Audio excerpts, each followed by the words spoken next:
And finally, let's wrap things up with some predictions on the gear side of things, all the way from Bruges. We're talking camera bodies, lenses, and more. What can we expect to see in 2025? Well, my man Andy McSweeney has some thoughts on what's going to be all the rage this year. Have a listen to his take. Hey, Kirsten.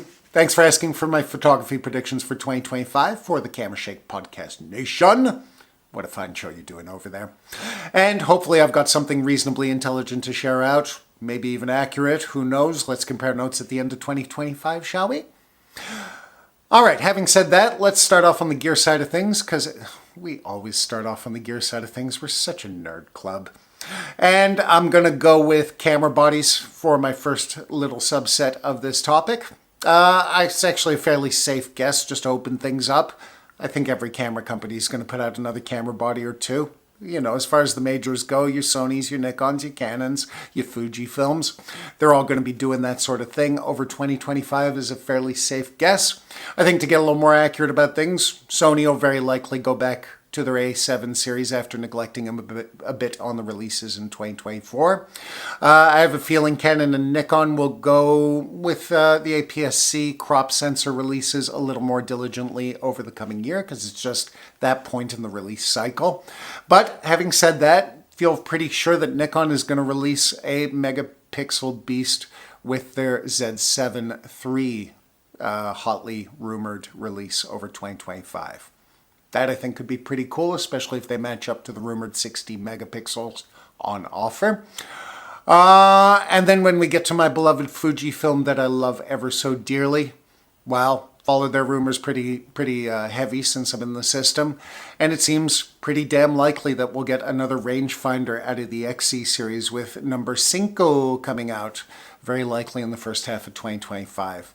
Also, interestingly, for doing something different, as I find Fujifilm is pretty good at, it seems reasonably sure and very likely that Fujifilm is going to release a fixed lens medium format camera, a la X100 mashed up with their GFX system kind of thing.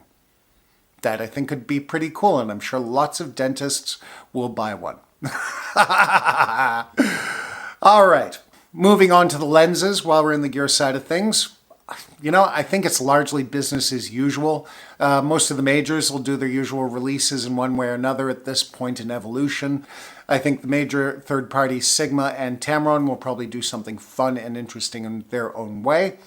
But if we're looking for exciting, innovative, and what's happening in 2025 kind of vibe as far as lens optic goes, my biggest guess right now is that it's going to be more towards the T-Tartisans, Laowa, Samyang, Wallamax, you know, third parties out of Asia, usually China, who are really, really good on the price tag, if not always offering pro optics. I think those companies might keep impressing us as they have over 2024 as far as starting to introduce autofocus more standard on models or even higher optics for the price points that they're offering. Seems to be some interesting stuff coming out of that end of the market. So I think if we're talking predictions, there's going to be something cool on that side of things. And while we're in gear, I think we can mention software as a quick one, and we can keep it quick there. It's all going to be AI.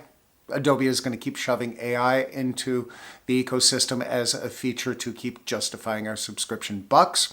I think some of it's going to work because, as we've seen over the last year, AI can be kind of cool as far as saving us time deleting signs, taking out people from those photo shoots, all that sort of thing. And my only hope, more than prediction, as far as it goes with AI being rolled out even more steadily into the software ecosystem, is just refinement more than new features.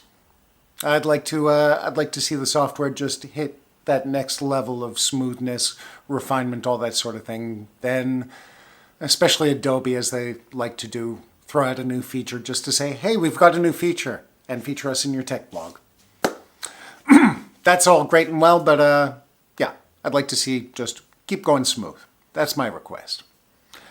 Now, moving beyond that and into the photo industry side of things, as Kirsten asked me to do, at least briefly, beyond the gear.